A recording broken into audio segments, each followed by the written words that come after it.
You may or may not have seen articles claiming that Warner Brothers is replacing Ray Fisher as Cyborg in an upcoming Cyborg movie.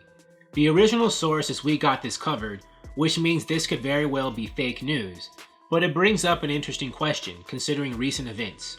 Would Warner Brothers actually replace Ray Fisher as Cyborg? And also, would they even make a Cyborg movie or HBO Max series at all, whether Fisher's around to play him or not? The character is, unfortunately, the least popular and well-known member of the Justice League, which is a big reason why he hasn't had his own solo venture yet. To begin with, let's consider a reason why the parent company, AT&T, would want to make a Cyborg movie or streaming series. Their new streaming service, HBO Max, is struggling to be competitive against other streamers like Disney Plus and Netflix, so they need content. DC is their biggest IP, and Cyborg's a part of that. So it would make sense to greenlight a Cyborg project just to keep subscribers happy and content flowing. And also, as for Fisher himself, as an actor, he may receive good buzz from fans when the Snyder Cut drops next year. His Cyborg's supposed to get more screen time in it than in the Justice League's theatrical cut, so if the Snyder Cut's successful and Fisher gives a good performance as one of its lead characters, that'll work in his favor to star in a spin-off movie or show. It would be ironic too. Zack Snyder's Justice League apparently serves as a Cyborg origin story, taking inspiration from the New 52 origin presented in the 2011 Justice League comic, written by Jeff Johns of all people, Fisher's mortal enemy.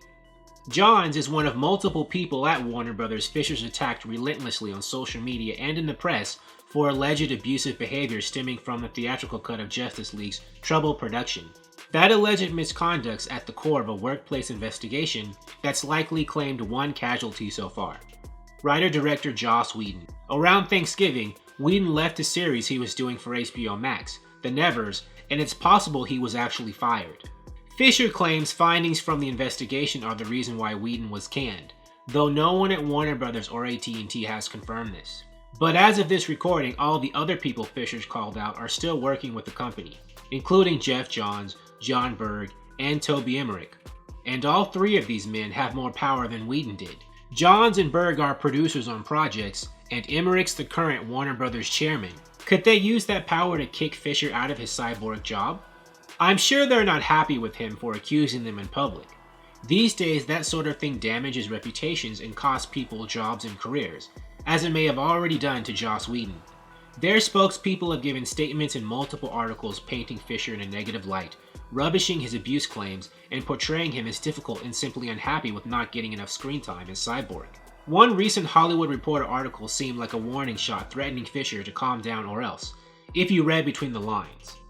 The writing seemed to imply that his involvement in future DC movies as Cyborg was in danger.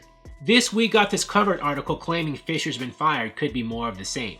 Warner Brothers itself could have leaked the rumor as another thread, if it's not something the We Got This Covered staff didn't just make up, that is.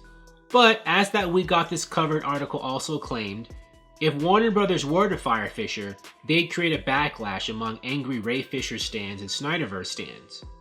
He shrewdly galvanized and weaponized his fan base online into being his fiercest supporters in his war against his opponents. However, even so, you should never underestimate the wrath of angry or desperate people in power like Hollywood producers and executives. The guys Ray Fisher's accusing might just be pissed off enough to do something drastic to him in retaliation. But if Fisher is pushed out of his Cyborg role, I think it would be best to just not do a Cyborg movie or streaming series at all.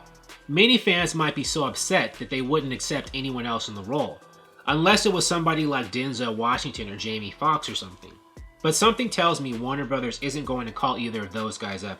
So what do you think? Would Warner Brothers actually fire Ray Fisher from his job as Cyborg? Would they dare? And if they do, should they still make a movie or show about the character as it is? Let me know in the comments. Thank you for watching. If you like this video, please like it on YouTube because I appreciate your viewership, and I'll talk to you soon.